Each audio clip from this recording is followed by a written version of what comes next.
ॐ अज्ञानतिमिरान्धस्य ज्ञानाञ्जनशलाकया चक्षुरुन्मिलितं येन तस्मै श्रीगुरवे नमः। श्रीचैतन्यमनोभीष्टं स्थापितं येन भूतले स्वयं रूप कदा मह्यं ददाति स्वपदान्तिकम्। वन्देऽहं श्रीगुरो श्रीयुतपदकमलं श्रीगुरुन् वैष्णवांश श्रीरूपं साग्रजातं सगणरघुनाथान्वितं तं सजीवम् साद्वैतं सावधूतं परिजनसहितं कृष्णचैतन्यदेवं श्रीराधाकृष्णपादां सगणललिता श्रीविशाखान्वितांश्च। हे कृष्ण करुणा सिन्धु दीनबन्धु जगत्पते गोपेश गोपिकान्त राधाकान्त नमोऽस्तुते। तप्तकाञ्चन गौराङ्गी राधे वृन्दावनेश्वरी वृषभानुसुते देवी प्रणमामि हरिप्रिये। वाञ्छाकल्पतरुभ्यश्च कृपासिन्धुभ्येव च पतितानां पावनेभ्यो वैष्णवेभ्यो नमो नमो। जय श्री कृष्ण चैतन्य प्रभु नित्यानंद श्री अद्वैत गदाधर श्रीवासादि गौर भक्तवृंद। हरे कृष्णा कृष्ण कृष्ण हरे हरे, हरे राम राम राम हरे हरे। नमो ओम विष्णुपदाय कृष्ण पृष्ठाय भूतले श्रीमते भक्ति वेदांत स्वामी नामिने। नमस्ते सरस्वती देवी गौरवाणी प्रचारिणे निर्विशेष शून्यवाद पाश्चात्य देशतारिणे। मूकं करोति वाचालं पङ्गुं लङ्घयति चतुर्पादं वन्दे श्रीगुरुदिनकारिणे श्रीचैतन्यैश्वरं परमानन्दमाधवम्। ॐ नमो भगवते वासुदेवाय। ॐ नमो भगवते वासुदेवाय। ॐ नमो भगवते वासुदेवाय।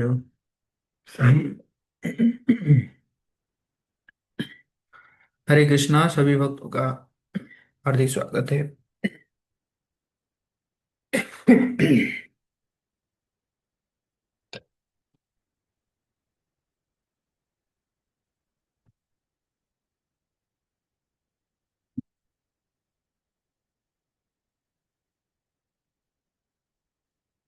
आज हम 15th चैप्टर पढ़ेंगे, 15 अध्याय, जिस अध्याय का नाम है पुरुषोत्तम योग। पुरुषोत्तम योग के बारे में आज पढ़ेंगे। तो आप सब रेडी है? यस और no? Are you all ready?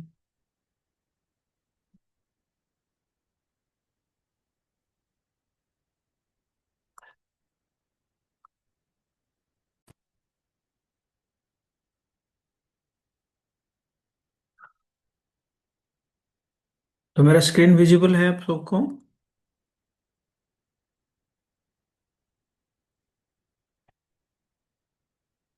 Okay. तो लास्ट जो सत्र था, 14 अध्याय, इसमें हम पढ़े थे ट्रैप, 3 मोड्स, 3 गुण और रेस फॉर प्रोमिनेंस, प्रधानता के लिए स्पर्धा, एक्शन इन द मोड्स, गुणों के अंतर्गत कर्म, और प्योर लाइफ, पवित्र जीवन।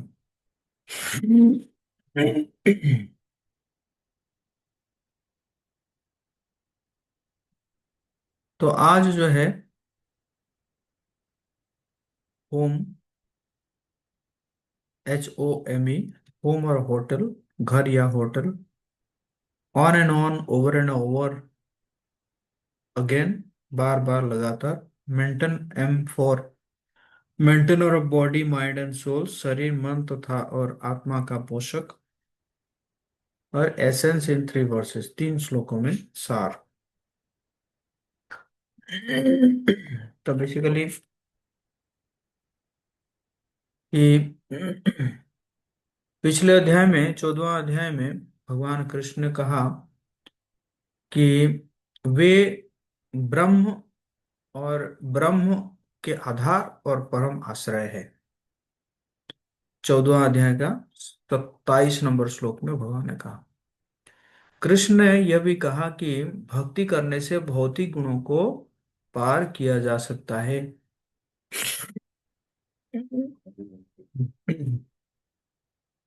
कोई बता सकते हैं कि अर्जुन का जो प्रश्न था, किनके बारे में प्रश्न था, किनके किनके लक्षणों के बारे में प्रश्न था?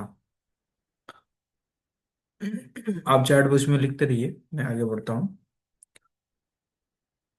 तो भौतिक गुणों को पार किया जा सकता है और ब्रह्मन अवस्था को पार प्राप्त किया जा सकता है भक्ति के माध्यम से। अब भगवान जो है, भगवान की भक्ति और उनके प्रति आसक्ति प्राप्त करने के लिए इस भौतिक जगत से विरक्त होना भी आवश्यक है।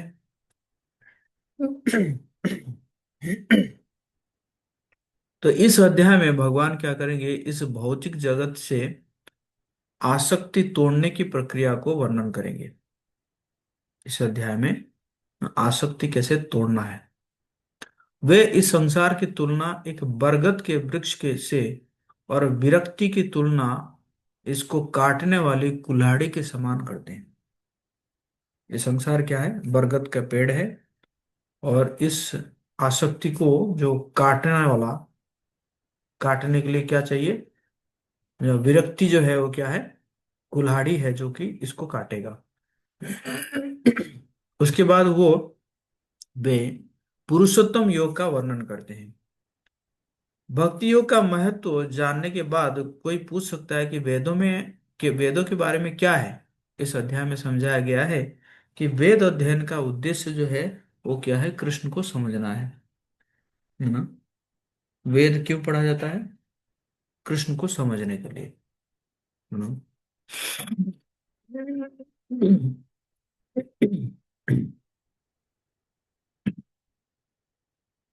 तो इसी प्रकार, तो बेसिकली आध्यात्मिक जगत और भौतिक जगत है। आध्यात्मिक जगत नहीं, जो स्थित प्रज्ञ था वो दूसरे अध्याय में था, है ना। दूसरे अध्याय में स्थित प्रज्ञ था, इस अध्याय में था क्या, गुणातीत। हाँ, गुणातीत था इसे।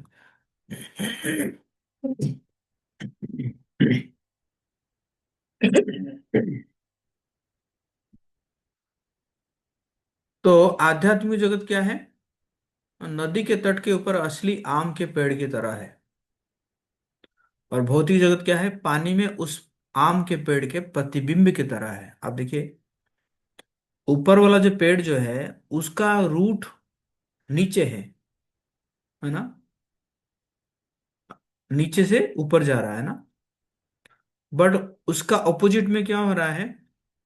ऑपोजिट में देखेंगे कि जो उसका जो रिफ्लेक्शन हो रहा है, रिफ्लेक्शन में क्या है, रूट ऊपर है ना।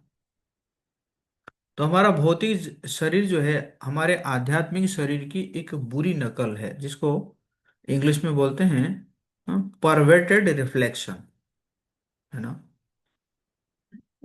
विकृत प्रतिबिंब है। है कि नहीं? जैसे एक एक देखिए, एक जगह में टाइल्स लगा हुआ है और एक जगह में जो है कारपेट लगा हुआ है ना। वो कारपेट भी टाइल्स जैसा दिखता है लेकिन उतना टिकाऊ नहीं होता, है ना। है कि नहीं? असली मुद्रा और नकली मुद्रा।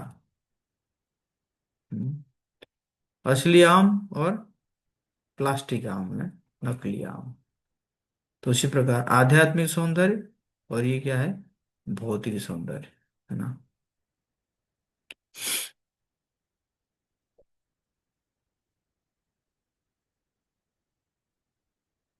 तो इस प्रकार कैसे इस दुनिया का सौंदर्य केवल ऊपर ऊपर तक है।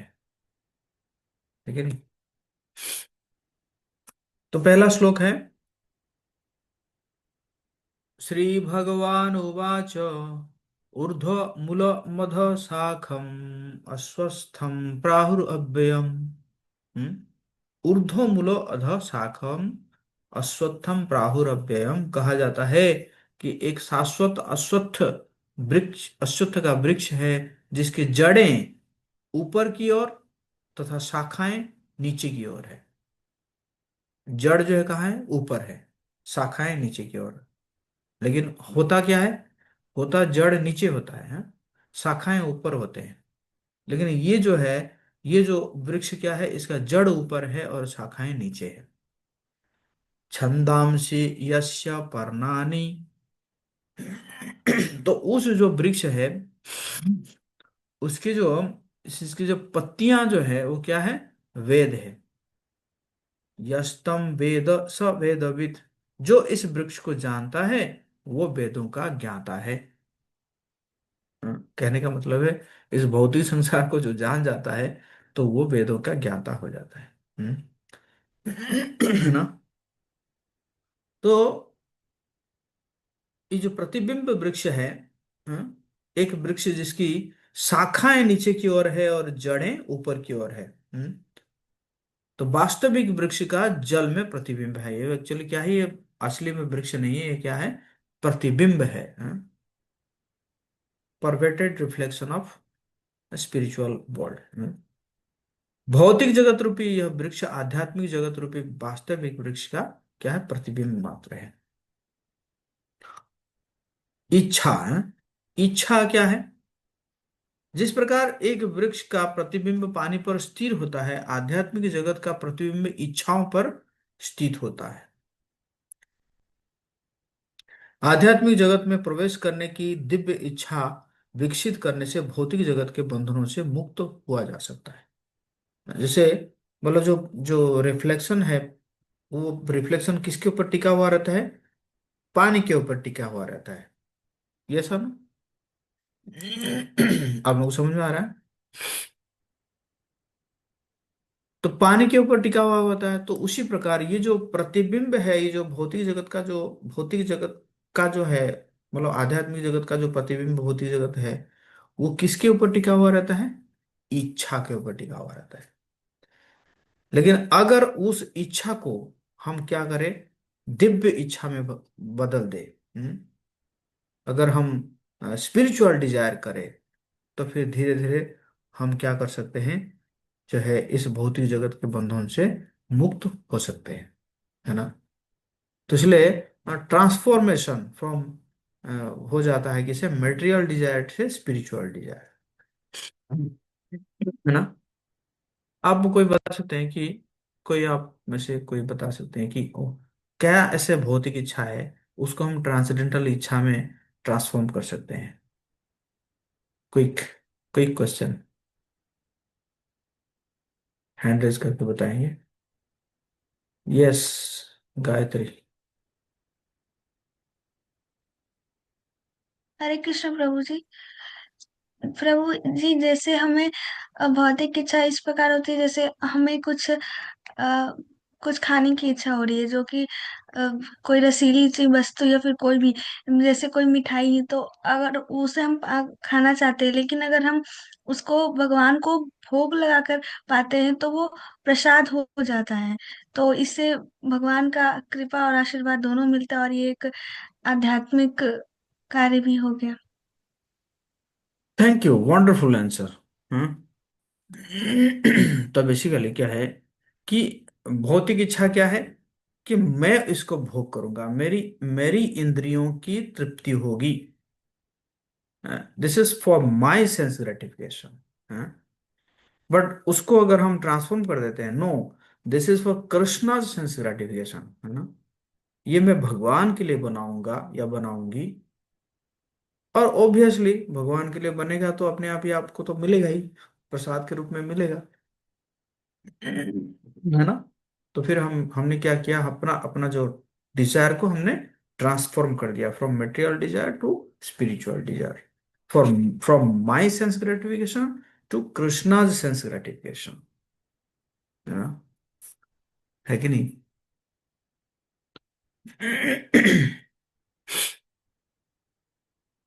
ऐसे चैतन्य चरितामृत में वर्णन है, कृष्णदास कविराज गोस्वामी कह रहे हैं, मैं शायद वो लाइन थोड़ा सा मिस कर जाऊंगा। हम कहते हैं कि अपनेन्द्रिय प्रतिवांछा तारा नाम काम, कृष्णेन्द्रिय प्रतिवांछा तारा नाम प्रेम। इसी प्रकार है, थोड़ा सा हो सकता है कि ऊपर नीचे हो रहा होगा। तो काम क्या है, लस्ट क्या है? जब हम अपने इंद्रियों की सेटिस्फेक्शन के लिए सोचेंगे, अपने इंद्रियों की जो तृप्ति है वो काम है, और कृष्ण की इंद्रियों की जो तृप्ति है वो प्रेम है। This is the difference between lust and love. काम और प्रेम, काम और प्रेम में अंतर क्या हो गया? काम अपने इंद्रिय तृप्ति के लिए है, और प्रेम कृष्ण के इंद्रिय तृप्ति के लिए है ना?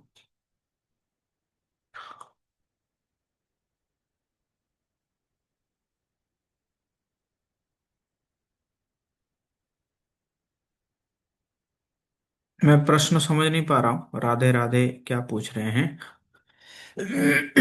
आप हैंड रेज कर सकते हैं, तब हम प्रश्न को समझ सकते हैं। है ना? तो इसी प्रकार हमने कहा कि भौतिक इच्छा को हम कैसे आध्यात्मिक इच्छा में कन्वर्ट कर सकते हैं ना। ओके।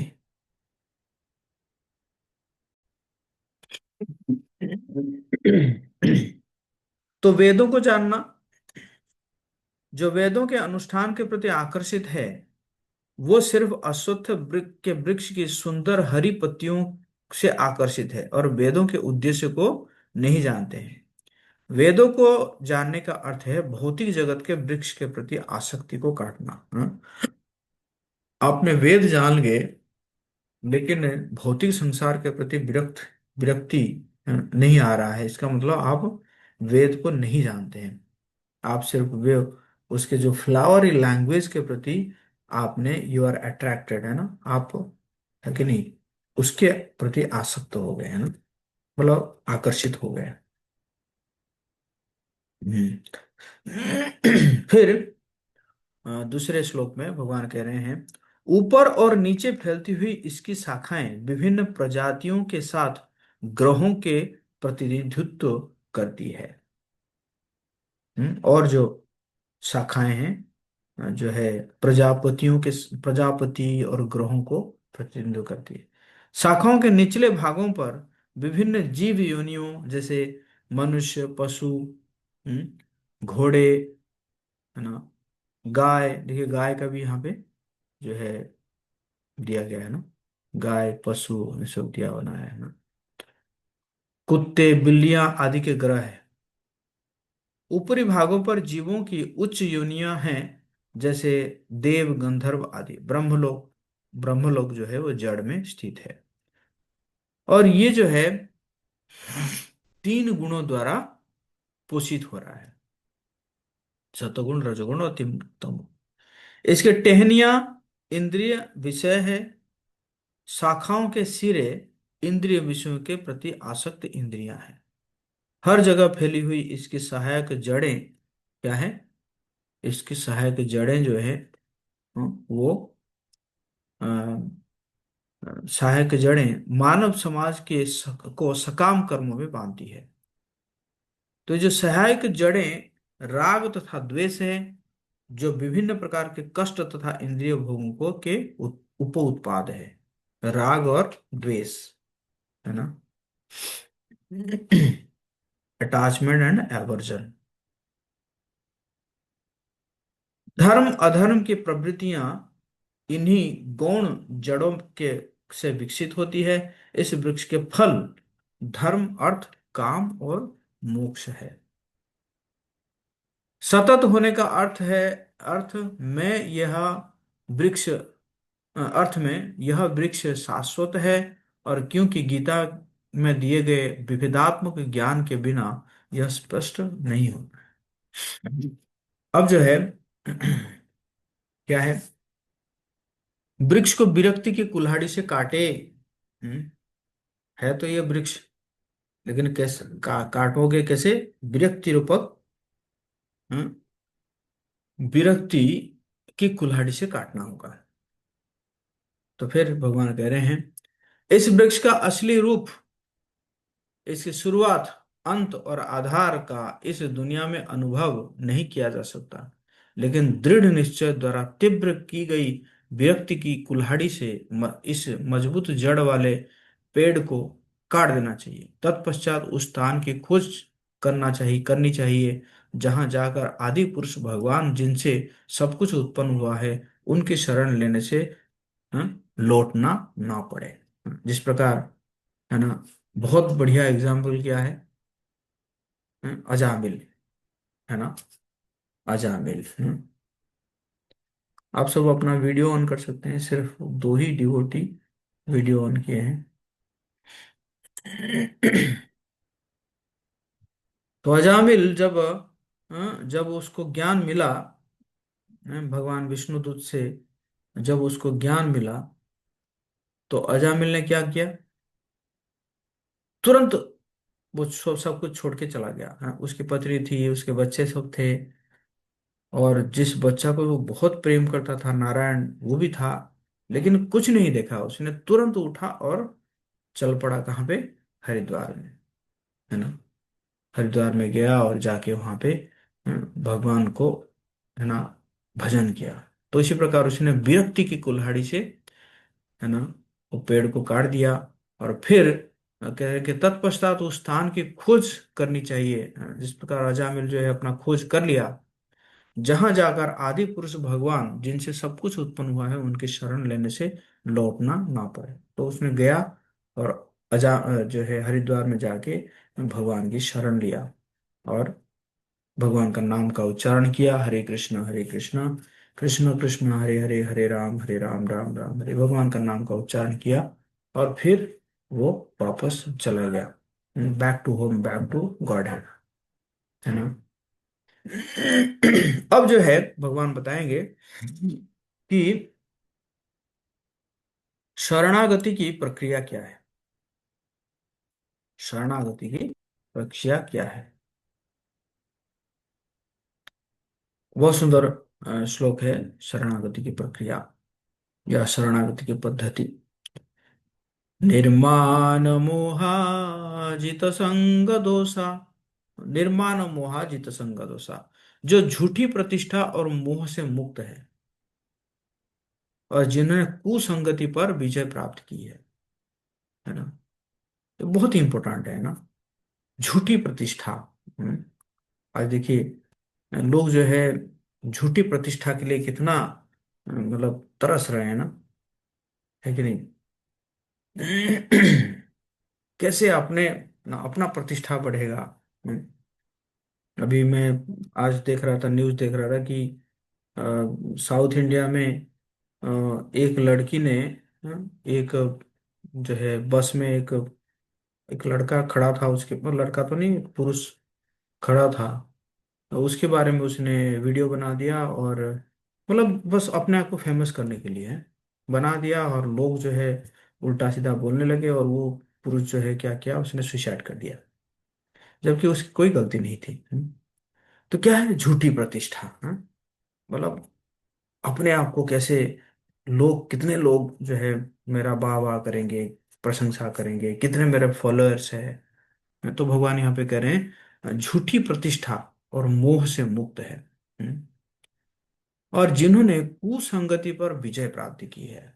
ये बहुत ही इंपॉर्टेंट है, कुसंगति है, कुसंगति पर विजय प्राप्त करना बहुत ही कठिन काम है, लेकिन भगवान चैतन्य महाप्रभु कहते थे कि अ, असत संग त्याग ए वैष्णवेर आचार।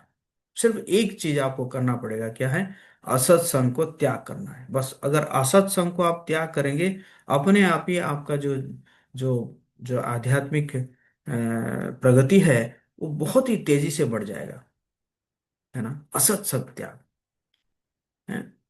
और सबसे बड़ा असत कौन है, वो है हमारा माइंड। जिस माइंड का हम हमेशा संग करते रहते हैं, सबसे बड़ा असत्संगी तो वही है हमारा। हम्म।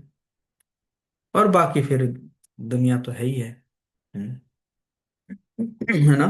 तो इसे मैं यहाँ पे कह रहा है कि जिन्होंने कुसंगति पर विजय प्राप्ति की है, है ना। मतलब देखा जाए तो हम जो है इतने छोटे हैं, इतने छोटे हैं, और चारों तरफ असत है कि नहीं। मतलब आत्मा जो है बालाग्र शत भागस्य, फिर उसके और शतभाग हैं। और इतना छोटा है आत्मा, और चारों तरफ असत भरा हुआ है, हैं? जैसे शरीर भी असत है कि नहीं? और मन है, बुद्धि है, अहंकार है, फिर बाहरी दुनिया है कि नहीं? सब असत हम्म, है ना? इसलिए इससे अगर हम बच जाए, हम्म, हमेशा सत्संग में रहे। सत्संग मतलब क्या है? भगवान का स्मरण में रहे, भगवान का नाम जप करे, शुद्ध भक्तों को स्मरण करे।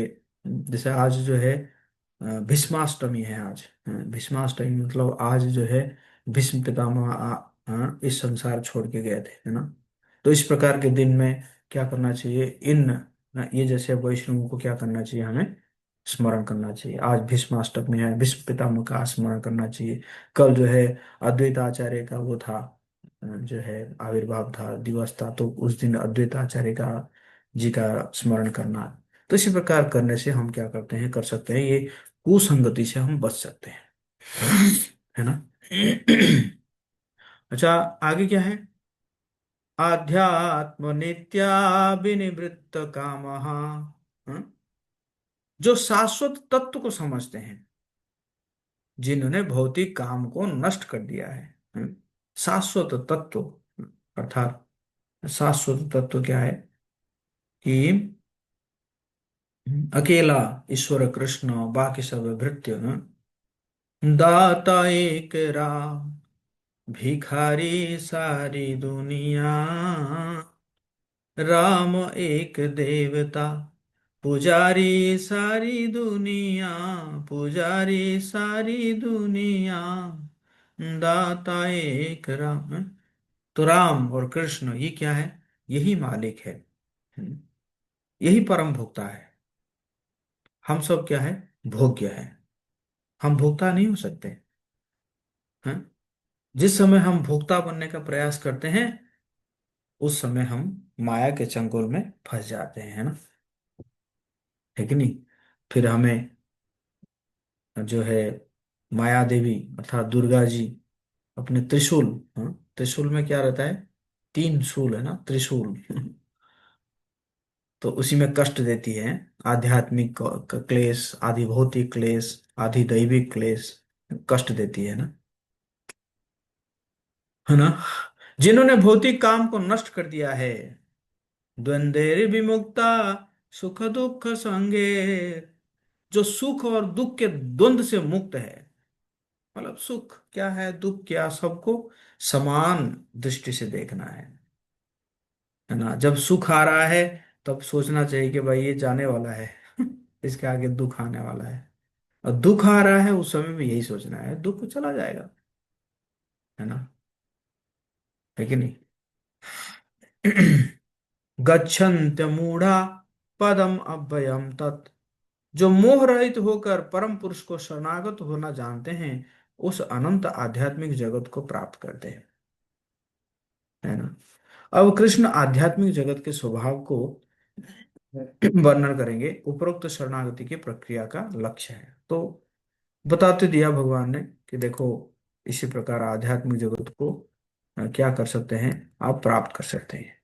अब जो है कोई पूछ सकता है कि ठीक है, आप कह रहे हैं आध्यात्मिक जगत में पहुंचना है, लेकिन वो आध्यात्मिक जगत का कुछ लक्षण बताएंगे क्या? हैं? तो आध्यात्मिक जगत कृष्ण लोक या गोलक वृंदावन के गुण क्या है? हैं? वो क्या है? न तद भासयते सूर्यो, न तद भासयते सूर्यो, वो सूर्य के द्वारा प्रकाशित नहीं होता। और न शशांको न पावक, न चंद्रमा, न ही आग, न बिजली से, है ना? अब यहाँ पे देखिए बहुत इंपॉर्टेंट क्या है, भगवान कह रहे हैं बिजली है।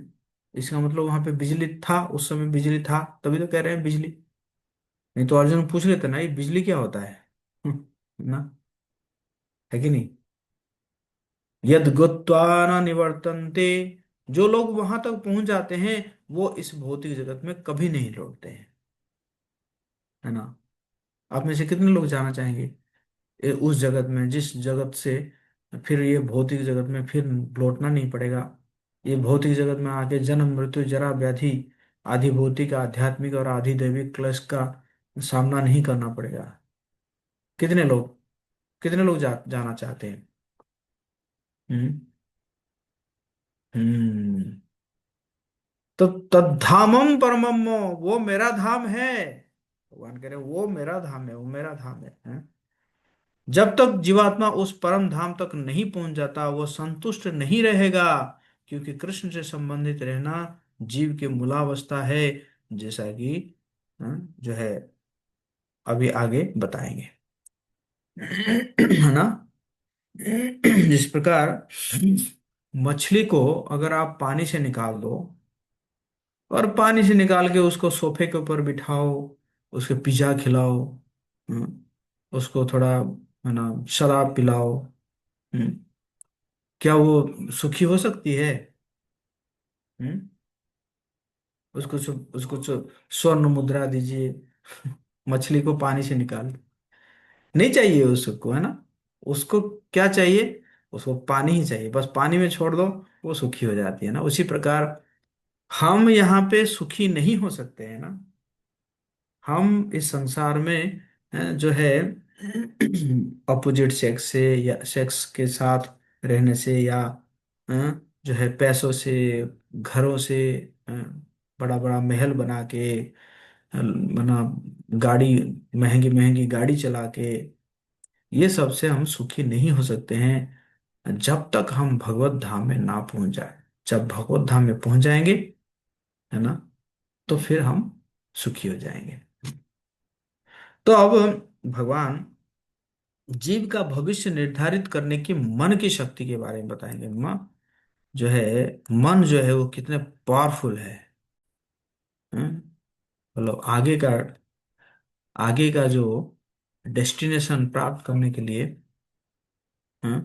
जो है क्या, मन कितना इम्पोर्टेंट है। आध्यात्मिक जगत में जीवों के साथ भगवान का 5 प्रकार का प्रेममयी आदान प्रदान होता है। 5 प्रकार मतलब एक शांत रस है, यहाँ पे देखिए इसमें शांत रस है। और फिर सख्य रस है, अ, और वात्सल्य रस है, माधुर्य रस है, और फिर जो है दास्य रस है। शांत रस है, जैसे गाय, पेड़, ये सब शांत रस में भगवान के साथ रेसिप्रोकेट करते हैं। और दास्य, ना जैसे जो नंद महल के जो नौकरी, जो दासियां थी, तो ये सब क्या है, दास्य रस में सेवा करते थे। और सख्य रस भगवान के सखाएं, वात्सल्य रस नंद बाबा, यशोदा माता, या वृंदावन के वृद्ध वृद्ध गोपियां, और माधुर्य रस मतलब राधा रानी एंड बाकी सब जो है यंग गोपियां। तो इसी प्रकार जब कृष्ण की सेवा करने का चयन करता है तो उसे अकर्म या भक्ति कहते हैं। अकर्म व्यक्ति को जन्म मृत्यु के चक्कर से मुक्त करता है और उसे सर्वोच्च स्थान भी प्रदान करता है। तो अब जो है जीव की पहचान, क्या है जीव की पहचान? ममेवांश जीवलोके जीव भूतः सनातनः। ममेवांश जीवलोक जीव भूतः सनातन, इस जगत के सभी जीव जो है मेरे शाश्वत अंश है। भगवान कह रहे हैं सारे मेरे शाश्वत शाश्वत अंश है। मन षष्ठानीन्द्रियाणि प्रकृति स्थानि कर्षति। बद्ध जीवन के कारण वे मन सहित 6 इंद्रियों के साथ भौतिक प्रकृति में कठिन संघर्ष कर रहे हैं।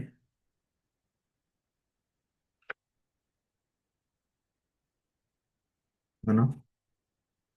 अब जो है कृष्ण वर्णन करेंगे कि किस प्रकार जो है इंद्रियों का वहन करते हुए जीव जो है इस जगत में संघर्ष करता है। तो 8 नंबर श्लोक में कह रहे हैं, जीव एक भौतिक शरीर से दूसरे शरीर में जीवन की अपनी अपनी धारणाओं को या मन में वहन करता है, और इस जिस प्रकार वायु गंध का वहन करती है। हाँ? तो जीव जो है एक शरीर को छोड़ता है, दूसरे शरीर में जाती है।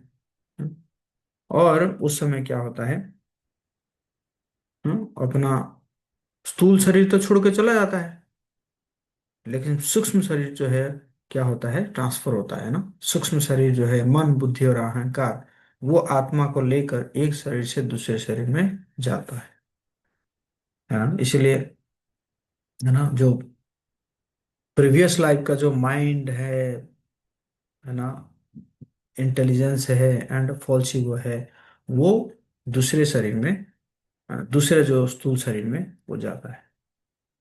सूक्ष्म शरीर लेकर जाती है किसको, आत्मा को एक शरीर से दूसरे शरीर। एग्जाम्पल क्या दिया जा रहा है, जैसे गंध है, गंध को एक जगह से दूसरी जगह कौन लेकर जाता है, वायु लेकर जाती है ना। तो उसी प्रकार आत्मा को कौन लेकर जाता है एक शरीर से दूसरे शरीर में, कौन लेकर जाता है, बोलिए बोलिए।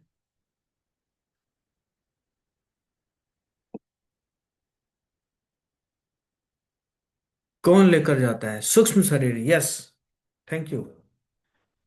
तो चेतना पानी की तरह मूल रूप से शुद्ध है, लेकिन जिस तरह पानी में किसी रंग को मिलाने से वो बदल जाता है, भौतिक गुणों की संगति के अनुसार चेतना बदल जाती है। वास्तविक चेतना जो है कृष्ण चेतना है। तो अब जो है हम प्रयास कर रहे हैं अपने चेतना को कृष्ण चेतना करने के लिए प्रयास कर रहे हैं, हाँ? लेकिन चेतना जो है अभी क्या हो गया है हमारा, दूषित हो गया है, इस भौतिक संसार के संसार में आकर। एग्जाम्पल क्या दिया जा रहा है, जैसे पानी है, पानी में अगर थोड़ा सा कलर मिला दिया जाता है तो पानी का रंग चेंज हो जाता है कि नहीं। तो उसी प्रकार हम प्रयास कर रहे हैं ना।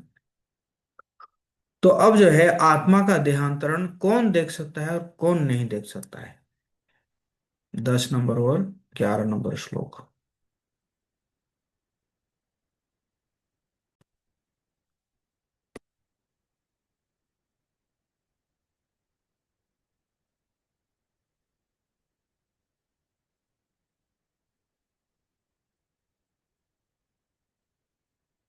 तो इस जगत की असमानता है, धनवान और गरीब, है ना, बलवान और दुर्बल, सुंदर और कुरूप, स्वस्थ और बीमारी, रोग, है ना। तो ये डुअलिटी है इस संसार में ना। अब जो है आत्मा का देहांतरण कौन देख सकता है कौन नहीं देख सकता है। तो यहाँ पे कह रहे हैं उत्क्रामंतम स्थितम वापि, उत्क्रामंतम स्थितम वापि, शरीर का त्याग एवं शरीर में निवास, हाँ, भुंजानं वा गुणान्वितम, भुंजानं वा गुणान्वितम, तथा भौतिक गुणों के प्रभाव में आनंद भोग, विमूढ़ानानुपश्यन्ति, मूर्ख की समझ में नहीं आता, पश्यन्ति ज्ञान चक्षुष, लेकिन जिनके पास ज्ञान चक्षु है वे इसको देख सकते हैं ना। ये इसको देख सकते हैं कि कैसे आत्मा जो है एक शरीर से दूसरे शरीर में जो है ट्रांसफॉर्म होता है, स्थानांतरण होता है।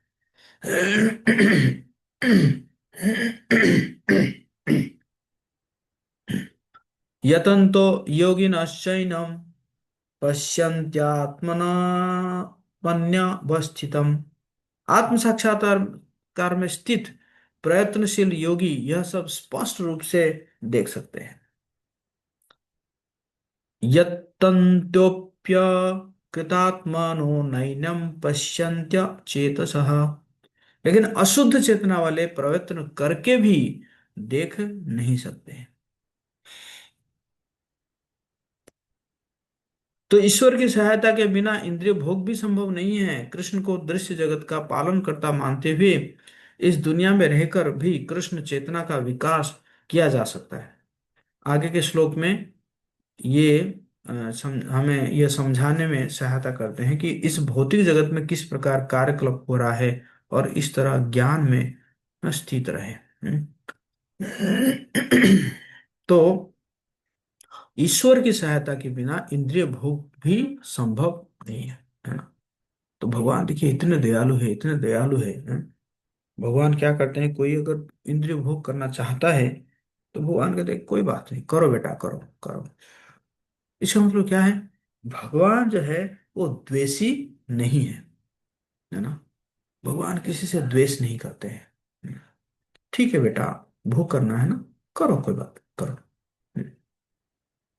मतलब देखा जाए तो भगवान जो है अपने चीजों को अपने भोग कर ले करने के लिए जो चीजों को बनाए हैं उसको जीव को दे देते हैं। चलो ठीक है, तुम्हें भोग करना है, करो, है ना। जैसे पिताजी, मान के चलिए जो पिताजी जो है कुछ चीज लेकर आए, अपने लिए, खुद के लिए लेकर आए थे, हाँ, है ना। फॉर एग्जाम्पल पिताजी जो है अपने लिए एक शूज लेकर आए। बेटा कह रहा है नहीं नहीं पापा, ये शूज मुझे पहनना है ना, शूज मुझे पहनना है। और पिताजी अपने हिसाब से देख कर आए थे कि हाँ ये मेरे लिए कंफर्टेबल होगा, है ना, इसको मैं पहनूंगा, वॉक करूंगा, है कि नहीं। लेकिन घर आए तो बेटा जो है वो जिद करने लगा, नहीं नहीं पापा, ये तो मैं पहनूंगा, मैं पहनूंगा। अच्छा ठीक है बेटा, पहन, है ना। तो उसी प्रकार भगवान जो है इस जगत को बनाए हैं, अपने आनंद के लिए बनाए हैं, है ना। बट जब, हाँ, जब जो है जीव जो है वो जिद करता है, नहीं नहीं मुझे करना है, मुझे भोग करना है, मुझे अच्छा ठीक है बेटा, भोग करो, करो जाओ, करो, करो। हम्म। मतलब यहाँ से पता चलता है ना भगवान की हृदय कितनी कितनी कोमल है कि नहीं। कोई द्वेष नहीं है, ठीक है, करते जाओ, हाँ, है ना, है कि नहीं। तो इसलिए हाँ, यहाँ पे कह रहे हैं कि भगवान की सहायता के बिना इंद्रिय भोग भी हम नहीं कर सकते, है कि नहीं। तो अब जो है 12 से 15 नंबर तक इस जगत में हमारे पालनकर्ता के रूप में कृष्ण की स्थिति को समझना।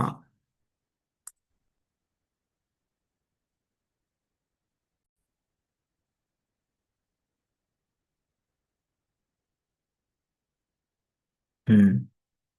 12 12 13 14 15 है ना।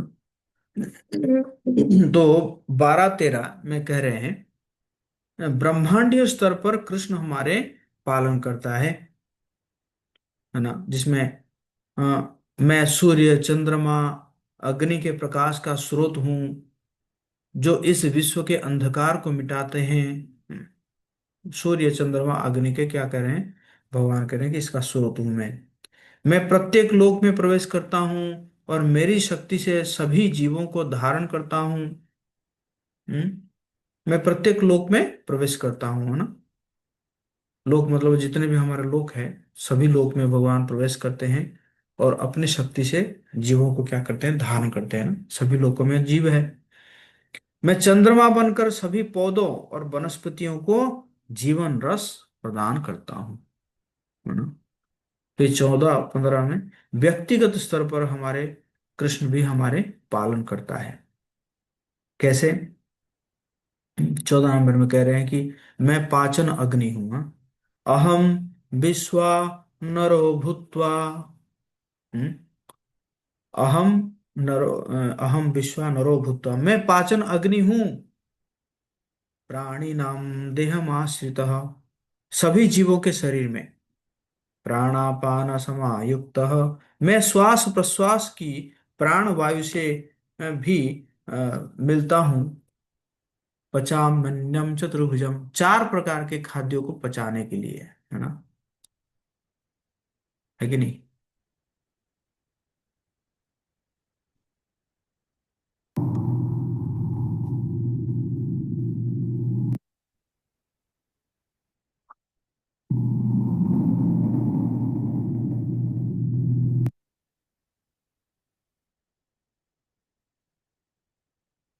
हम्म।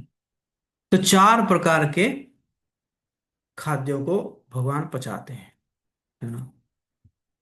तो 4 प्रकार के खाद्य क्या है, आप में से कोई बता सकता है, 4 प्रकार के खाद्य क्या है।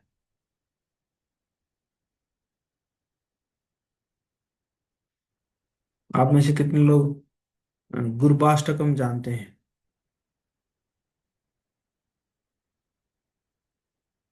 गुरबाष्टकम जानते हैं। जो शोभे जो गाते हैं हम लोग, संसार दावान ललित लोको तृणाय कारुण्य घना घनत्वम। हम्म, तो उसमें जो है आता है चतुर्विध सी भगवत प्रसाद। है ना, चतुर्विध सी भगवत प्रसाद। तो चार प्रकार के क्या है, भोजन है। कौन बताएंगे कि चार प्रकार के भोजन क्या है? हम्म,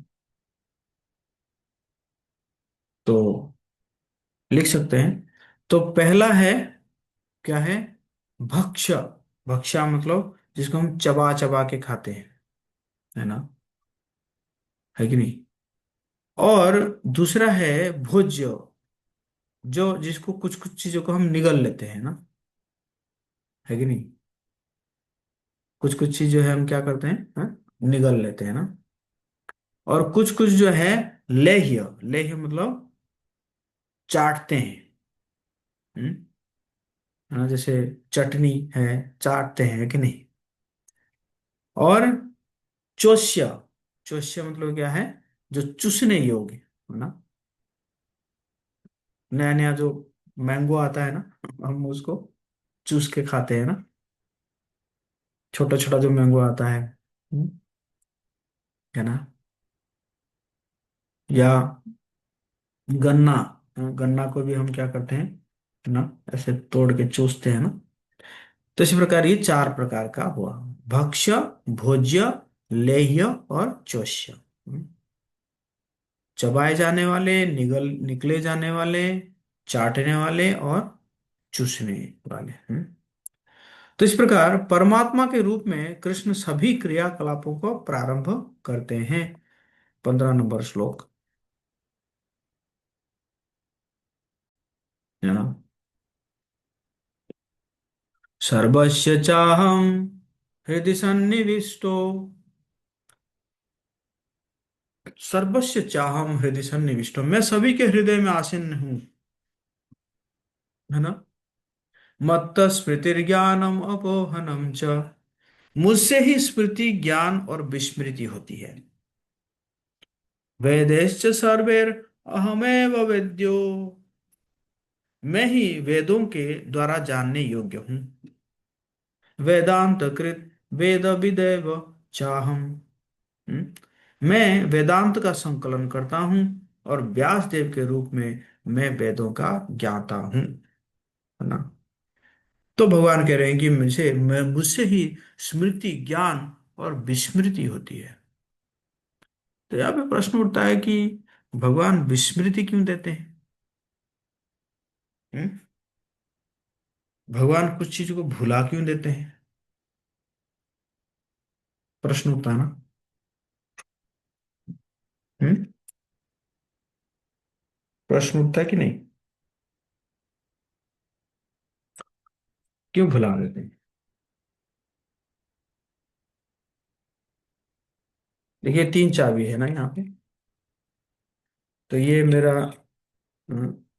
मेरा बेडरूम का चाबी है, और ये, है ना, बाहर वाला ऑफिस की चाबी है, और एक अंदर वाला ऑफिस का चाबी है ना, तीन है। हम्म। तो मैं जब अपना बेडरूम में आऊंगा, तो भगवान क्या करेंगे, ये दोनों को भुला देंगे। समझ रहे हैं ना, ये दोनों को भुला देंगे, ये इसको याद कराएंगे, है कि नहीं। फिर मैं ऑफिस में जाऊंगा, तो भगवान दो बाकी जो दो को भुला देंगे। है कि नहीं। हम किसी को देखते हैं ना, हम किसी को देखते हैं, तो भगवान क्या करते हैं, बाकी लोगों को भुला देते हैं, है ना? नहीं तो अगर नहीं भुलाएंगे तो हम कहेंगे, अरे ये कौन था, ये कौन था, ये वो तो नहीं था, वो तो नहीं था, वो तो नहीं था। हम्म? या रात को हम सोने जाते हैं ना, सोने जाते हैं तो भगवान क्या करते हैं, सब भुला देते हैं, है ना। अगर सब कुछ याद रहेगा ना, तो फिर रात को सो ही नहीं पाएंगे। लेकिन नहीं, भगवान भुला देते हैं, जाओ आराम से सो जाओ, फिर सुबह उठेंगे, ओ यहाँ जाना है, कॉलेज जाना है, ये करना है, वो करना है ना, होमवर्क करना है, आज इधर जाना है, उधर जाना है। हाँ? तो इसी प्रकार भगवान जो है याद भी कराते हैं और भुला भी देते हैं ना। ठीक है नहीं। या पिछले जन्म का जो है कुछ ऐसे हमारे साथ घटना घटी है, या इसी जीवन का भी कर लो, है ना, इसी जीवन में जैसे, है ना, कुछ एक्सीडेंट वगैरह होता है, एक दो दिन के लिए रहता है ना, पर धीरे धीरे धीरे फिर हम भगवान उसको भुला देते हैं। अगर हमेशा याद रहेगा तो व्यक्ति बहुत परेशान हो जाएगा, ठीक है नहीं। तो इसी प्रकार भगवान करते हैं। तो जीवात्मा अपने पूर्व जन्म का सब कुछ भूल जाता है, लेकिन परमात्मा जो उसके सभी कार्यों के साक्षी है, उसे अपने कार्यों को शुरू करने के लिए स्मृति और ज्ञान, आवश्यक ज्ञान देते हैं। अतः भगवान न केवल सर्वव्यापी है, परंतु सभी के हृदय में स्थित है। वे ही वेदों के उद्देश्य है। यह निष्कर्ष देकर कृष्ण वेदांत के सार को 3 श्लोक में बताएंगे, जो उनकी परम स्थिति को अंतिम रूप में से स्थापित करते हैं। अब जो है वेद और वेदांत के सारांश 3 श्लोक में देंगे, 16, 17 और 18 में। क्या है? तो 16 नंबर श्लोक में कह रहे हैं, 2 प्रकार के जीवात्मा हैं, क्षर और अक्षर। क्षर और अक्षर। द्वाविमं पुरुषो लोके, द्वाविमं पुरुषो लोके, जीव 2 प्रकार के हैं। क्षर चाक्षर एव च। क्षर मतलब क्या है? च्युत, जो अपने मूल स्वभाव से भटक जाता है ना। हम सब जो है किस में आते हैं? क्षर में आते हैं। अक्षर अच्युत, जो भटकते नहीं है ना, भगवान है। और जो बाकी जो मुक्त जीव है, वो सब क्या है? भटकते नहीं है अपने। क्षर सर्वाणि भूतानि, भौतिक जगत में सभी जीवात्मा च्युत है। कूटस्थो, कूटस्थो क्षर उच्यते, और आध्यात्मिक जगत में सभी जीवात्मा क्या है? अच्युत है ना। 17 नंबर, परमात्मा क्षर और अक्षर से परे है। हम्म, भगवान क्या है? वो ये क्षर और अक्षर से परे है। उत्तमा पुरुषस्तन्य, इन दोनों से श्रेष्ठ एक महानतम व्यक्तित्व है। परमात्मेत्य त्युदाहृत, जिन्हें परमात्मा कहते हैं। यो लोकत्रयम आविश्य, उन्होंने तीनों लोकों में प्रवेश किया है। विभर्तव्यय ईश्वर, वे अविनाशी भगवान इस तरह जगत का पालन करते हैं। तो 15 और 16 में वर्णित, सॉरी 16 नंबर में वर्णित 2 प्रकार से बद्ध और मुक्त, है ना, क्षर और अक्षर जीव है। ब्रह्मांड को आश्रय तथा संरक्षण देने की पदवी बद्ध जीव को सूचित नहीं कर सकती, क्योंकि वो ऐसे कार्य नहीं कर सकता। यह मुक्त जीव को सूचित नहीं करती, क्योंकि वो इस जगत के कार्यकलापों से दूर है। यह केवल परमेश्वर को ही सूचित कर सकती है, न तो बद्ध जीव और न ही मुक्त जीव। कोई भी परमेश्वर से श्रेष्ठ नहीं है। हाँ, चाहे मुक्त जीव हो या बद्ध जीव हो, वो भगवान से ऊपर नहीं है। योगियों के उपास्य परमात्मा के बारे में बताने के उपरांत कृष्ण अब भक्तों के उपास्य भगवान के बारे में बताएंगे। तो पहले ये जो 2 बताए, ये क्या है? योगियों के उपास्य के बारे में बताए। अब जो है भगवान भक्तों के उपास्य के बारे में बताएंगे। क्या है? परमेश्वर कौन है? श्री कृष्ण है। यस्मा यस्मात् क्षरमति तो हम अक्षरादपि चुत्तम, क्योंकि क्षर और अक्षर दोनों के परे तथा श्रेष्ठ हूं मैं, और क्योंकि मैं महानतम हूं, अतोस्मि लोके वेदे च प्रथितः पुरुषोत्तम, मैं इस जगत में और वेदों में परम पुरुष के रूप में विख्यात हूं। बोले हरे कृष्णा। कृष्ण अब उस व्यक्ति की स्थिति और मनोवृत्ति के बारे में बताएंगे, जिसने पिछले 3 श्लोकों के सार, विशेषकर कृष्ण ही पुरुषोत्तम भगवान है, को आत्मसात कर लिया है। अब जो है इसके बारे में बताएंगे, जो है सार को जान लिया है कि कृष्ण परम भगवान है, उसको आत्मसात कर लिया है। हम्म। मतलब कृष्ण को जानने का अर्थ क्या है? सब कुछ जान लेना। अगर आप भगवान के बारे में जान गए, तो इसका मतलब है आपने सब कुछ जान लिया।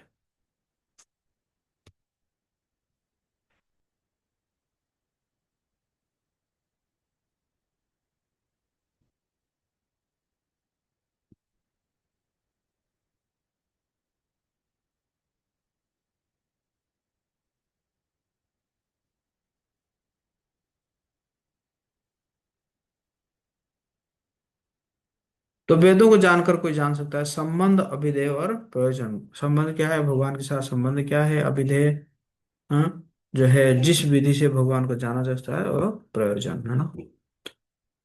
अब जो है हम्म,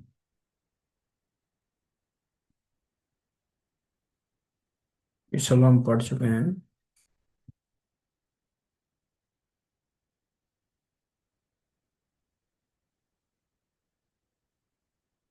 हाँ अब कह रहे हैं कृष्ण का ज्ञाता सब कुछ जानता है। कृष्ण का ज्ञाता क्या है, सब कुछ जानता है।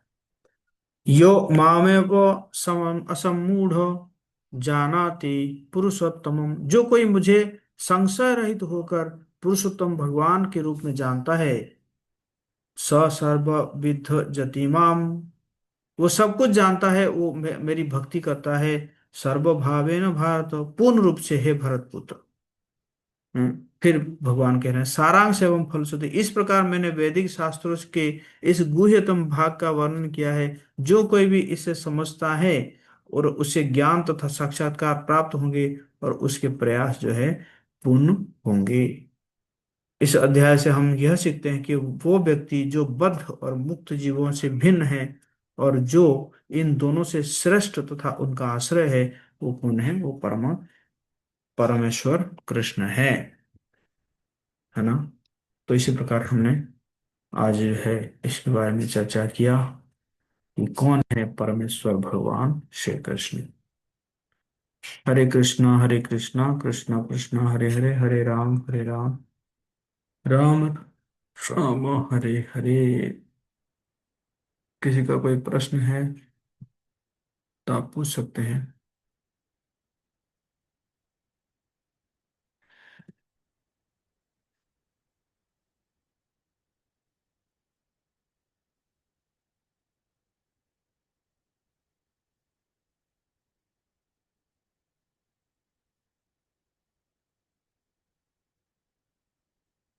फीडबैक फॉर्म भर दीजिएगा।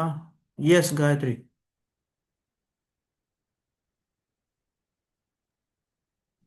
हरे कृष्ण प्रभु जी। प्रभु जी, अब मेरा जो प्रश्न है ना वो आत्मा की को लेकर के है। जैसे आत्मा, चेतना आत्मा का लक्षण है। तो जो वायरस होते हैं, जिन्हें लोग हम लोग जिन्हें मार भी दिया जाता है, तो क्या आ, वायरस में चेतना होती है? और अगर हम वायरस को मारते हैं तो क्या उसका हमको अपराध लगता है या नहीं? क्योंकि वायरस तो हर जगह है, जो कि वो इतने सूक्ष्म है कि जिनको हम देख भी नहीं सकते। तो इसका आंसर क्या होगा? देखिए पाप तो जो है, ऐसे तो पाप होता ही रहता है ना। वायरस तो बहुत छोटे चीजें हो गया है, ऐसे भी हम चलते चलते भी जो है क्या होता है कि कुछ चींटियां मर जाते हैं, है ना। मतलब चींटी से भी कुछ ऐसे रह जाते हैं, मर जाते हैं, है ना। या हम जो है जैसे पानी गर्म कर रहे हैं, हम्म, पानी गर्म कर रहे हैं थोड़ी, कि पानी को पूरा हमने वायरस फ्री करके कर रहे हैं ना। सब्जी सब्जी बना रहे हैं, और झाड़ू लगा रहे हैं, है ना। तो इस प्रकार होता रहता है ना, होता रहता है। संसार में रहना है मतलब पाप करना है पाप मुक्त हम हो ही नहीं सकते हैं, पाप होता रहता है ना। इसलिए जो है भक्ति विनोद ठाकुर के भजन गा रहे हैं, आमार जीवन सदा पापे तो नाही को पुण्य लेस, हाँ? तो हमारा जीवन जो है पापों से भरा हुआ है। पर यस, हम जानते हैं हम पाप कर रहे हैं, भगवान के शरण में है। बट ये जानबूझ के पाप नहीं करना चाहिए, बट अनजाने में से हम पाप करते ही रहते हैं, है ना। जानबूझ के अगर पाप करके फिर हम कहेंगे कि हम भगवान का नाम ले रहे हैं, तो फिर वो अपराध हो जाता है। एक होता है पाप और एक होता है अपराध, है ना। पाप जो है, अगर जानबूझ के हम अगर किसी बहाना लेके पाप करते हैं, तो फिर वो पाप जो है अपग्रेड हो जाता है अपराध के प्रति, है ना। और पाप तो बहुत मतलब पाप तो वैसे नष्ट हो जाता है। वो कहते हैं कि भगवान का कोई अगर एक नाम लेता है तो उसका इतना पाप नष्ट हो जाता है कि उतना पाप वो कर ही नहीं सकता, ऐसे लिखा हुआ है ना। बट अगर हम उसी उसी को बहाना दे के हम पाप करेंगे तो फिर क्या हो जाएगा, वो अपराध हो जाएगा, है ना। और अपराध जो है वो जल्दी मिटता नहीं है ना। तो इसलिए भक्त जो है वो सदा विनम्र रहते हैं और भगवान से प्रार्थना करते रहते हैं। वो जानते हैं कि हम हमसे पाप हो रहा है ना। वो कोई ऐसे बहाना नहीं देते हैं, कोई एक्सक्यूज नहीं देते हैं कि ठीक है ना, चलेगा, क्योंकि हम भगवान का नाम ले रहे हैं तो हम तो मुक्त हो जाएंगे, ऐसे नहीं है। अगर मेरे से एक मच्छर मर जाता है तो मैं ये नहीं कहूंगा कि मैं भगवान का नाम ले रहा हूं तो इस पाप से मैं मुक्त हो जाऊंगा। ऐसे सोचना से क्या हो जाएगा, पाप अपराध हो जाएगा। लेकिन मैं अगर सोचूंगा ठीक है मच्छर मर गया लेकिन इस मच्छर के मृत्यु के कारण मुझे कष्ट मिलेगा, है ना, तो फिर ये पाप के खाता में आता है। और पाप जो है वो भगवान के नाम लेने से है, भक्ति करने से नष्ट हो जाता है। क्लियर है।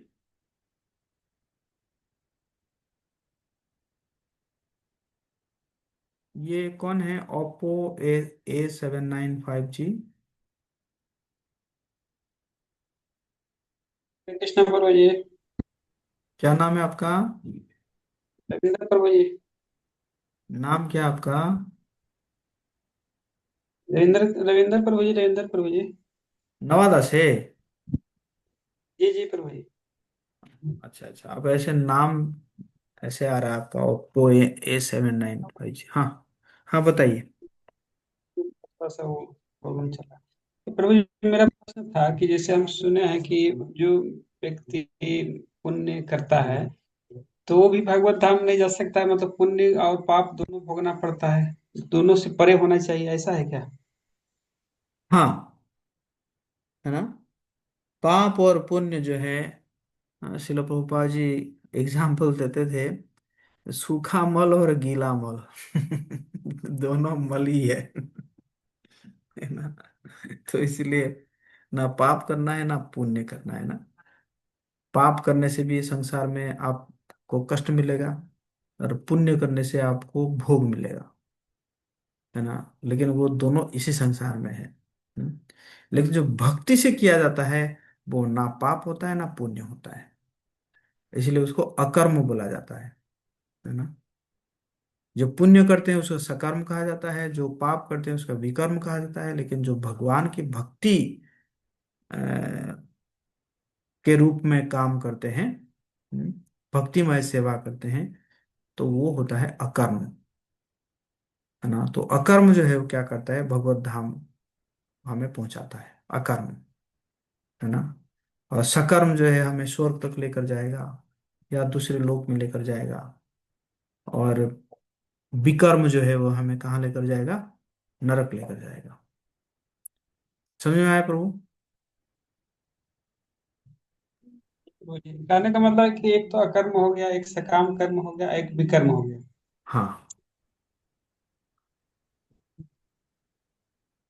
तो अकर्म जो है वो भक्तिमय कार्य है। Okay, thank you. Feedback form दे दिया मैंने, उसको भर दीजिएगा।